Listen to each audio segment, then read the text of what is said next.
वैदिक एस्ट्रोलॉजी में आपका स्वागत है। आज प्रमोद मिश्रा जी के निवेदन पर हम पंचग्रही योग पर वीडियो बनाने जा रहे हैं, लेकिन उससे पहले आपका धन्यवाद कि आपने हमारे YouTube और Spotify चैनल पे अपने कमेंट्स और सजेशंस लिखे और उसे लाइक शेयर सब्सक्राइब किया। यदि आपने सब्सक्राइब नहीं किया है तो जरूर करें और बेल आइकन दबाना ना भूलें ताकि आपको अपडेट्स निरंतर मिलती रहें।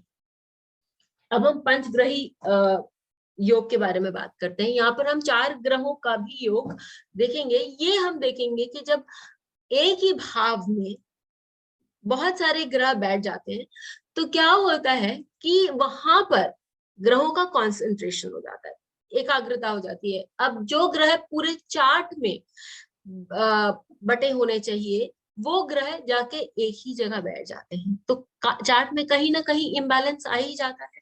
और हम देखते हैं कि चार्ट जो है वो केवल जीवन की जो एक दशा होती है, दिशा भी होती है, वो एक तरफ ही चलने लगती है। ये हम ओशो के चार्ट से भी देख सकते हैं, जहां पर 5 ग्रह चंद्रमा, बुध, शुक्र, मंगल और शनि अष्टम भाव में धनु राशि में बैठे हैं। सबसे पहले मैंने अष्टम भाव बोला क्योंकि वो भाव से ही जनरली हम सारे काम, सारी बातें बताते हैं, लेकिन हमें राशि नहीं भूलनी चाहिए क्योंकि राशि एक उसका जो तत्व है या उसका बेस है।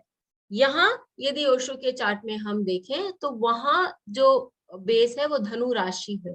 धनु राशि आपकी उच्च शिक्षा के बारे में है, सही और गलत की पहचान के बारे में है, धर्म के बारे में है, आपके ट्रैवल्स के बारे में है। और अष्टम भाव योग से भोग या हम कहें कि गहन अध्ययन, साधना और अपने वैवाहिक जीवन का जो सुख है वो सारी चीजों के बारे में। और क्योंकि हम ओशो के बारे में जानते हैं, अच्छे से जानते हैं, तो हम जानते हैं कि उनकी ये सारी चीजें, बातें, उनकी लाइफ का जो पूरा केंद्र था वो इन सब बातों पर ही टिका हुआ था। यही नहीं, यदि हम नवम भाव बोले या हम बोले कि धनु राशि है, वो आपके पब्लिकेशंस से भी जुड़ी। और अब वो टीचर के बारे में भी बताता है, तो उनको एक बहुत अच्छा वक्ता, बहुत अच्छा लेखक भी बनाता है। इनफैक्ट उनकी जो लेखनी है, उनके देहांत के इतने साल बाद भी लोगों के सामने आती रहती है और लोग उसको बहुत अच्छे से पढ़ते भी हैं, मतलब बहुत मन लगा के उसको पढ़ते हैं, उनकी बातों को। यही हमें यहाँ 4 ग्रह का जो संग्रह है वो पंचम भाव और वृषभ राशि में दिखाई देता है। पंचम भाव आपके लिए आपके ग्रैंड पेरेंट्स को बताता है, आपके मशहूर बनने के योग बताता है। पंचम भाव पराविद्या से जोड़ता है, मंत्र शक्ति से जोड़ता है, ज्ञान से जोड़ता है, पॉपुलैरिटी से जोड़ता है और आपको बड़ वित्त, जो हम पैसा बोलते हैं ना, लोग बोलते हैं कि बिग मनी जिसको बोलते हैं, उससे जोड़ता है। फिर वृषभ राशि भी वही बताती है, परिवार बताता है, वृषभ राशि बताता है आपके पढ़ने का ढंग बताता है, संस्कार बताता है और साथ में किस तरह से आप अपना धन अर्जन करेंगे, अपना जीवन व्यापन करेंगे, वो सारी बातें। तो इस व्यक्ति का भी जीवन उसी दिशा में जाने का जाने के लिए दिखाई देता है। अब याद रखिए कि जब आपको धन अर्जन करना है तो कहीं आपको कोई ना कोई स्ट्रीम चुननी पड़ेगी, कोई ना कोई आपको एक दिशा देखनी पड़ेगी। वो आपको पंचम भाव से मालूम पड़ रहा है कि भाई आप अपनी पढ़ाई में बहुत कुशल होंगे या आप उच्च शिक्षा बहुत अच्छे से करेंगे या आप फैमिली से इन्फ्लुएंस्ड होंगे, क्योंकि 2-5 आपको फैमिली से भी जोड़ता है, फैमिली स्किल्स से भी जोड़ता है। एक तरफ आपके ग्रैंड पेरेंट्स है और एक तरफ आपके फैमिली हाउसेस है, तो वो भी उसको उस व्यक्ति को ये सारी चीजें उसके फैमिली से जोड़ रही हैं और इससे हमें दिखाई देता है। अब एक और चीज जो हमें दिखाई देती है कि आपको इम्पोर्टेंट क्लू भी मिल गया कि इसका पेंडिंग कर्मा किस तरफ जाएगा। हमें ओशो की लाइफ से भी मिल गया कि अनायास वो टीचिंग की तरफ, और किस प्रकार की टीचिंग की तरफ, कि भाई आप चाहे जीवन जितना भी भोग में बिता लो, लेकिन एक समय आएगा जबकि आप उससे उभर कर योग की तरफ या सच्चाई क्या क्या सही है, क्या गलत है, ट्रैवल्स, ये सब की ओर जाएंगी। या इस व्यक्ति के लिए हम ये देख सकते हैं कि वो धन कमाना चाहता है। धन क्यों कमाना चाहता है, किस लेवल का धन कमाना चाहता है, कि वो इस लेवल का धन कमाना चाहता है कि वो पॉपुलर बन सके, लोग उसको समझ सके और लोग उसको दुनिया भर में वो मशहूर हो सके। ठीक है, फिर हम आगे बढ़ते हैं और देखते हैं कि एक और पॉइंट है, जो स्ट्रॉन्ग प्लैनेट्स होते हैं, जब बहुत सारे लोग एक साथ चल रहे होते हैं, मार्च कर रहे होते हैं, एक समूह में जा रहे होते हैं, तो आप अक्सर देखेंगे कि तरह तरह के लोग होते हैं। कुछ, किसी की चाल जल्दी होती है, किसी की चाल धीमी होती है। तो जो जल्दी वाला होता है ना, उसको धीमे चलना पड़ता है। यदि इसको ग्रुप में ही रहना है तो उसको धीमे चलना पड़ता है। यहाँ जो स्ट्रॉन्ग प्लैनेट्स हैं या जो केपेबल प्लैनेट्स है, उनको जो थोड़े से वीक प्लैनेट्स है या नॉट सो स्ट्रॉन्ग प्लैनेट्स है, उनके लिए अपनी शक्ति देनी। तो ओशो के चार्ट में शनि बहुत स्ट्रांग है, अष्टम भाव का कारक है शनि। और काल पुरुष की कुंडली का अष्टमेश मंगल, ये दोनों बहुत स्ट्रांग है।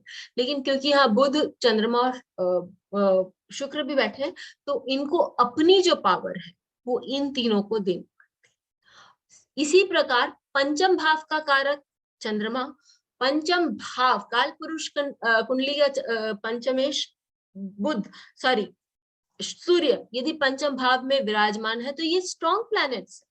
लेकिन शनि वो वहां बैठा हुआ है और बुध वहां बैठा हुआ है, तो इनको चंद्रमा और सॉरी सूर्य और बुध, गुरु को अपनी जो शक्ति है वो शनि और बुध को देनी पड़ेगी।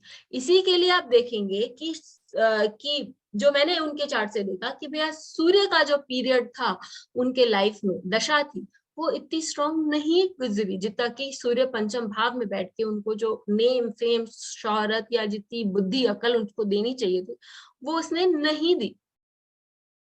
फिर हम चलते हैं और देखते हैं कि स्टैटिक प्रॉमिस होता है हर चार्ट में, जो हम बोलते हैं योग होता है। तो इस चार्ट का क्या योग है? अब हर ग्रह का अपना अपना खुद का कारकत्व होता है, और जिस भाव का वो स्वामी है उसके भी वो कार्य करता है। कहाँ से करता है? फल दीपिका कहते हैं कि जिस भाव में वो जाके विद्यमान होता है वहां से करता है। तो यदि हम मरकरी का लें, ये नवमेश है और पंचम भाव में बैठे, तो नवमेश का क्या बताता है? नवमेश आपको आपके परिवार से जोड़ता है, आपके पिता के बारे में बताता है, और पंचम भाव आपके दादा के बारे में बताता है। ऋषभ राशि है तो ये ऑब्वियसली अपने परिवार से जुड़े हुए। नवम भाव का स्वामी आपको उच्च शिक्षा देता है, ग्रास्पिंग पावर दे रहा है। और बुध वहां बैठने के कारण, बुध आपका सेंस ऑफ परसेप्शन, या कि आप किस दृष्टिकोण से किसको देखते हैं, तो वो पंचम भाव में बैठकर अपनी दृष्टिकोण को सही करता है या स्ट्रॉन्ग करता है, क्योंकि वो स्वयं से बुद्धि ज्ञान अर्जन करता है और स्वयं को सशक्त बनाता है। या हम गुरु को देखें, गुरु द्वादशेश है, पंचम भाव में बैठे हुए। गुरु पंचम भाव में बैठने से बहुत स्ट्रांग हो जाते हैं, क्योंकि वो आपको धनार्जन की शक्ति ज्यादा दे देते हैं। अब ये धनार्जन कहाँ से करेंगे? द्वादश भाव से करेंगे या तृतीय भाव से करेंगे। तृतीय भाव आपकी क्रिएटिविटी का भाव है, आपके बोलने का भाव है, आपकी समझने का भाव। तो ये कोई भी एजेंसी में काम कर सकते हैं, किसी भी बड़ी कंपनी में काम कर सकते हैं, पर्सनल रिलेशनशिप्स में काम कर सकते हैं, डिजिटल मार्केटिंग में काम कर सकते हैं, एमएनसीज में काम कर सकते हैं, और वहां से अपना पैसा। आगे बढ़ते हैं और देखते हैं कि अगला पॉइंट क्या है। अगला पॉइंट है योगाज ऑफ सन्यासीज एंड एस्टेटिज्म, यानी कि सन्यास लेने के योग। अमूमन ये देखा गया है कि 4 या उससे अधिक ग्रह हो तो आदमी दन करके बोलता है अरे इसके चार्ट में तो सन्यास योग है। सन्यास योग कैसे बनता है? शनि आपको विरक्तता दिलाता है। यदि सन्यास योग में शनि की इन्वॉल्वमेंट नहीं है तो सन्यास योग नहीं होता है। शनि, यदि यदि राहु, मंगल, शुक्र, बुध एक जगह बैठा तो वो कभी भी व्यक्ति को सन्यास योग नहीं देगा। इनफैक्ट उस व्यक्ति को भोगी बना देता है और पता नहीं क्या क्या करवा सकता है उस व्यक्ति से, जब तक शनि आपको विरक्तता नहीं दिया। बेस्ट कॉम्बिनेशन फॉर सन्यास योग चंद्रमा और शनि।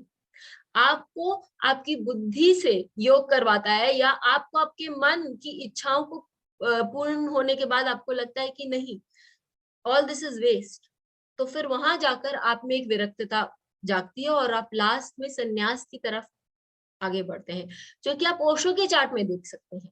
क्योंकि इस व्यक्ति के चार्ट में भी शनि का इन्वॉल्वमेंट है, लेकिन चंद्रमा के साथ नहीं है। तो हो सकता है कि यह व्यक्ति भगवा वस्त्र ना पहने, या ओशो ने भी भगवा वस्त्र नहीं पहने थे। क्यों? क्योंकि इस कॉम्बिनेशन में शुक्र भी आ जाता है, तो वो शुक्र उनको फैंसी क्लोथ्स दे देता है। और इस व्यक्ति के चार्ट में क्योंकि गुरु और बुध है, तो अपने दिमाग से सोचना, समझना, और फिर बिना किसी प्रेजुडिस के या बिना किसी के साइड लिए हुए अपनी जजमेंट को देना, ये चीज हम देख सकते हैं। वहां पर संन्यास या विरक्तता आती है कि भैया मेरा भाई है तो मैं इसके फेवर में बोलूं, या मेरी बहन है तो मैं इसके फेवर में बोलूं, ऐसी बात नहीं आती। वो अपना जो एक दृष्टिकोण है उस पर काम करते हैं, और अपना जजमेंट कभी भी किसी के कारण से वो नहीं बदलते।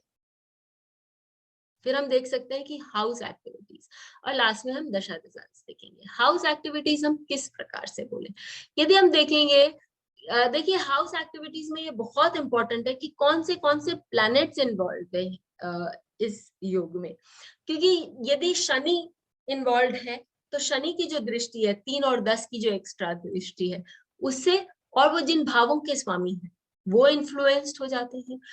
गुरु इन्वॉल्व है तो उनका पंचम नवम की जो दृष्टि है वो इन्वॉल्व हो जाती है, और ऑब्वियसली जिस भावों के वो स्वामी है वो इन्वॉल्व हो जाते हैं। मंगल जो है वो चतुर्थ दृष्टि और अष्टम दृष्टि भी डालते हैं, और ऑब्वियसली एज स्टेटेड पहले कि वो अपने भावों का भी रिजल्ट देते हैं।